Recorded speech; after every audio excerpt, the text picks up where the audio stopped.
All right, ladies and gentlemen, we need to talk because today was exactly what some people were expecting. For other people, it was not what was expected, and I would say I'm not surprised, but I'm a little disappointed, right? There's some things that make me kind of scratch my head, just a little confused. And we'll talk about that in today's episode. Not to mention Grok that said there was a product unveil tonight. Hell, I guess that might be one of the first hallucinations we've encountered from Grok in a long time. So we're going to talk about what happened today. Is it good? Is it bad for Tesla? Does it derail Tesla stock? Is it a positive? We'll get into it in today's episode. We will go over any economic data that we're going to get tomorrow, any earnings, all of that as well. So do me a quick favor. Hit the like button as well as subscribe to the channel. If you guys want to come trade with us as well, check that link out down below in the description of this video. I bought 2 brand new stocks today. We bought a brand new stock yesterday as well. What we do is we're not looking to invest in the hottest, hypest stock on the markets, okay? We really try to find those under the radar opportunities in AI, energy, robotics, biopharmas, quantum, gene editing, right? These main core themes for the next 10 plus years. We want to be early to high quality companies. We want to make calculated bets and take calculated risks. Okay. There's one way I bought the Palantir IPO at $10 a share. I bought IONQ at $7 a share. Applied Digital is $7. Nebius at 22. You get the idea. I've talked about this before. I have a very good track record of being early, okay? And in this kind of a market, there's crazy money to be made. And we are making crazy money, okay? Let's not be wrong there. But I am not a financial advisor. I am not a financial planner. There are some things that are completely out of my control or out of your control. What happens in the markets? Even for Tesla, look, wasn't in your control what happened today. Markets also had a weak day, and that also contributed to some of Tesla's problems. But if you really want to come get involved with us, check that link out down below in the description of this video. Would love to have you over there before we cut off recruitment at some point. So with that said, let's get into today's episode. So we have a little bit of good and bad news, okay? But first, let's start with the big catalyst today. There was actually 2 of them, okay? The Model 3 and the Model Y Standard were launched today. This is like the cheaper, lower priced Tesla, but it was a disappointment. Okay, we'll talk about that in just a moment. The other set of big news today, which I think is very impressive, that got shoved under the rug a little bit today because of the anticipation for the Model 3 and the Model Y, but was actually huge, was FSD V14, okay?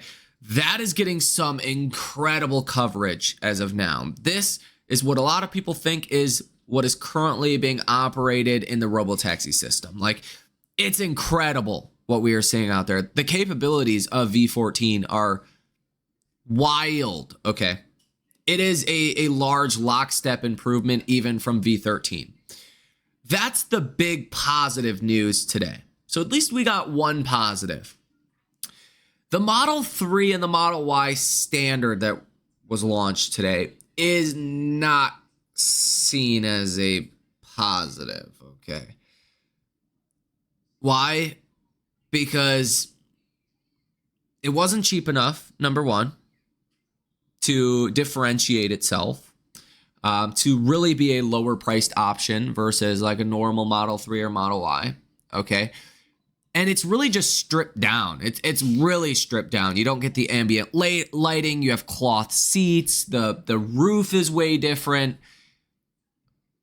Adjustable like air vents. There's some weird differences, right?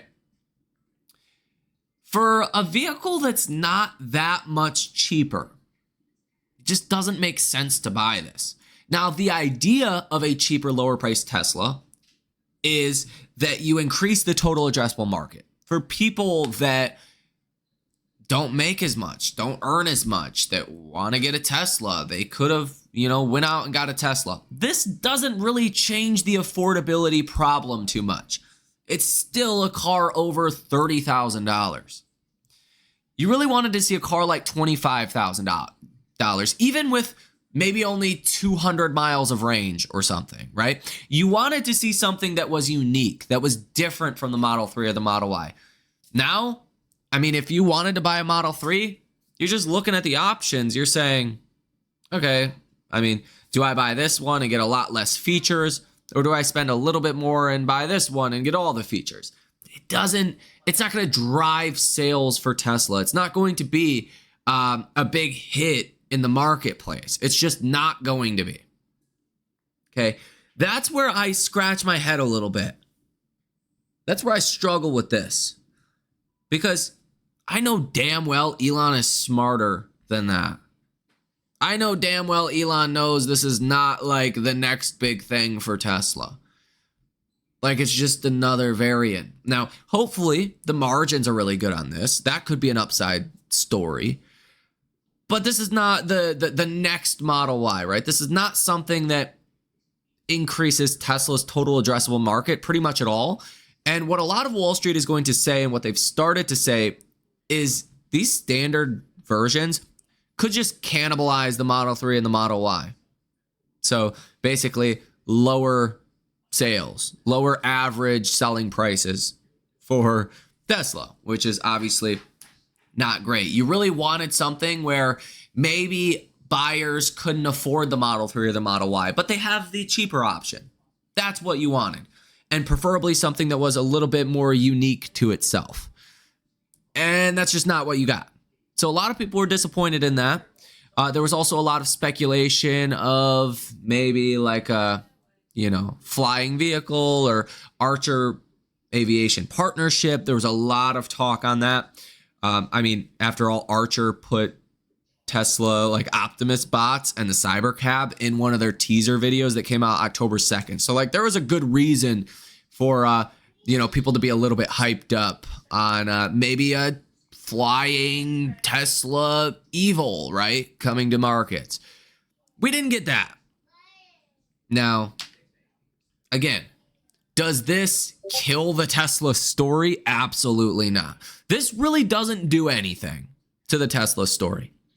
Why? Sure. Could it cannibalize Model 3 and Model Y a little bit? Of course. Does it matter? No, it doesn't matter. Tesla stock would have been down a lot more than 4% today if it mattered. Tesla stock was down 4.5% today. Yes, it was a disappointment. It doesn't raise the total addressable market. It's not going to do anything for sales. It's basically just complicates things for no reason. Sure, all of that is correct. Most people won't argue that. But the Tesla story has become a lot more about AI, robotics, and even energy than it is the auto business these days. And, again, I just scratch my head to this one. Like everything else Tesla has done, it's like, okay, I could see why you'd think that would be a good idea. This just, I don't know where Tesla thought this was going to be a good idea came from. Like, it's not even that much cheaper than a standard Model 3 with just a lot less features. It's going to be like $40 cheaper a month or $60 cheaper a month. Like, yeah, like if you actually got a payment, right? It just doesn't make a whole lot of sense. And people were expecting more. Now, V14 was the real highlight today, and thank goodness that actually came out, or it could have been a much worse day. But it doesn't derail Tesla. It doesn't derail, an end of the year rally. It doesn't derail the positive momentum that we have going for Tesla. It's just a little bit of a disappointment. And as I talked about in prior videos, if we actually had something unique that was like $25,000 coming to market today, the stock would have been up probably 10%. So it was a bit of a missed opportunity in my view. But Tesla's becoming more of an AI and robotics company, and that's what matters. Now, remember, we still have a lot of catalyst over the next couple of months. We have the November 6th shareholder meeting and vote, Elon's comp package, Tesla investing in XAI. It looks like any time now we're going to get new cities where the robotaxi is going to be launching. There's a lot of upcoming catalysts over the next couple of months that are really going to be the big catalyst for Tesla. But if you were hoping for a mass market vehicle, a cheaper vehicle, you're just not going to get that what looks like anytime soon. Now, you can actually see here that Grok said that there was going to be a product launch event at 11 p.m. Eastern Standard Time. Maybe it's always possible that Tesla does an actual, product unveil, something like that. They just go live maybe on YouTube, like out of nowhere. You never know. I don't know why Grok said this. It must have hallucinated or something, which is kind of crazy for Grok being as advanced as it is. Why would it be hallucinating? So we'll just have to see at 11 o'clock if Tesla goes live. I don't know. Okay.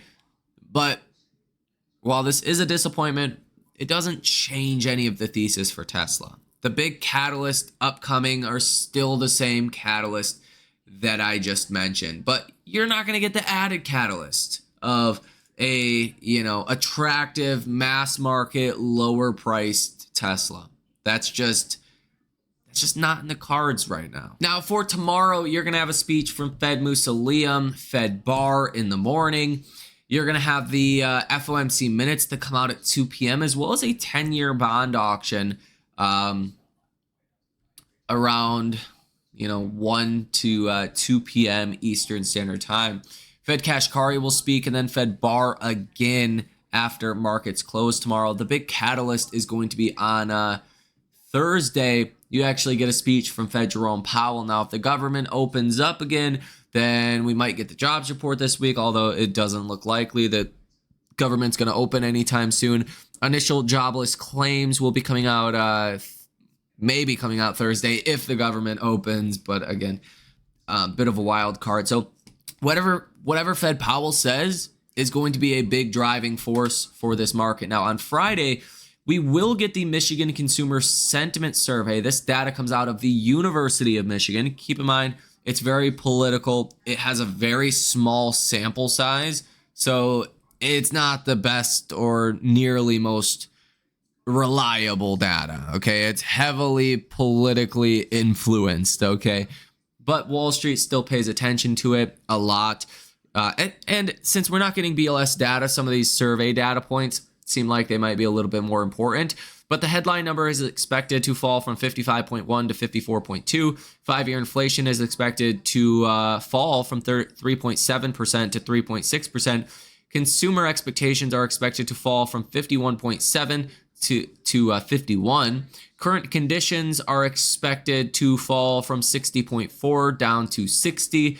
Inflation expectations for the next year are expected to fall as well from 4.7% to 4.5%. Some of the weakness today in markets seemed like it was from the New York Fed survey that showed inflation expectations came in a little bit hotter than what some people were expecting. So, hopefully that doesn't happen again on Friday. And assuming it doesn't happen again on Friday, markets are gonna be just fine. I think today was a bit of fear that got injected into markets, and there wasn't a whole lot of reasoning behind it. People just kind of got nervous today just because, and that's it. I mean, it's actually funny on CNBC. Let me read you some of the clips, like titling.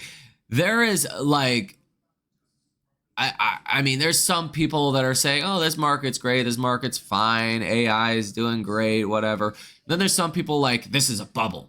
It's a very interesting dynamic you're hearing from Wall Street. This says the market's like a paddling duck, calm on top, chaos underneath. That's actually a good one. It says expectations for economic reacceleration are reasonable. It says here AI valuations are in a bubble. This one says we believe it's still a good opportunity or environment to take risks. Okay. Like you can almost go back and forth between bulls, bears, blah, blah, blah. This one says not comfortable with valuations and the land grab happening in AI. Right? Kind of wild. This one says nothing can stop this equity market. Like there's a huge debate happening. It says valuations appear stretched, but not quite at 90s levels. It says markets are probably in a bubble, and that's okay. Market euphoria can get more euphoric before something turns it around. Like there's a lot of talks about a bubble today. There's a lot of talks about valuations today and people being nervous. Okay, so this one says high valuations could be an issue as there's less defense against risk. Like it does seem like the valuation argument kind of came about in markets today and people got a little bit nervous.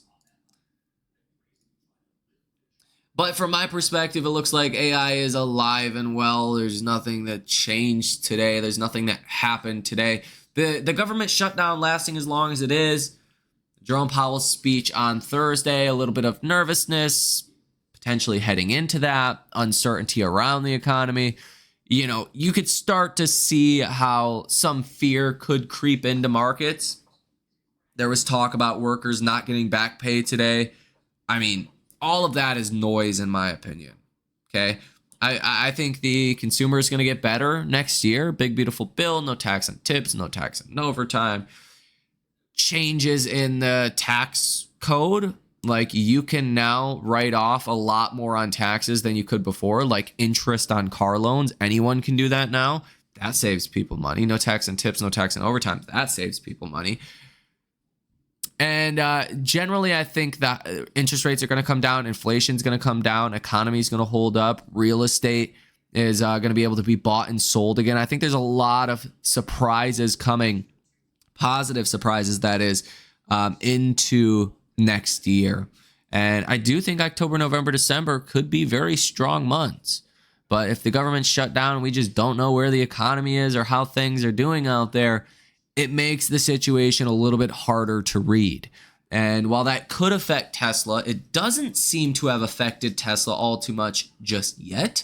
But again, I don't think the disappointment today derails Tesla stock. It doesn't change anything. It doesn't mean Tesla's going to have bad deliveries. It just means Tesla's not going to see an increase in deliveries from a total addressable market perspective. So, yeah, that's about it, though. We'll see if there's another, maybe a catalyst or something announced. It just seems odd that Tesla, you know, did this, went this route, when it just doesn't seem like a good move. I'm not management at Tesla. Like, I don't know the intricacies here. I don't know what the margins are going to look like on these lower vehicles. I mean, if you're going to trade, you know, if you're going to cannibalize the Model 3 and the Model Y, but you're cannibalizing that with a product that is much more profitable, I mean, that could be a good thing, right? But hey, I don't know the exact details. And I do think, judging off Tesla stock being down only 4.5% today on such a rough day like today, even up almost 1% in after hours, Wall Street is probably just going to shrug this off as, yeah, we were a little bit disappointed, but it doesn't change the trajectory for the stock. So yeah, that's what I got for you guys. Hit the like button, subscribe to the channel if you have not done so already. Check that link out down below in the description of today's episode. Have a great rest of your day and night, and I will see you in the next one.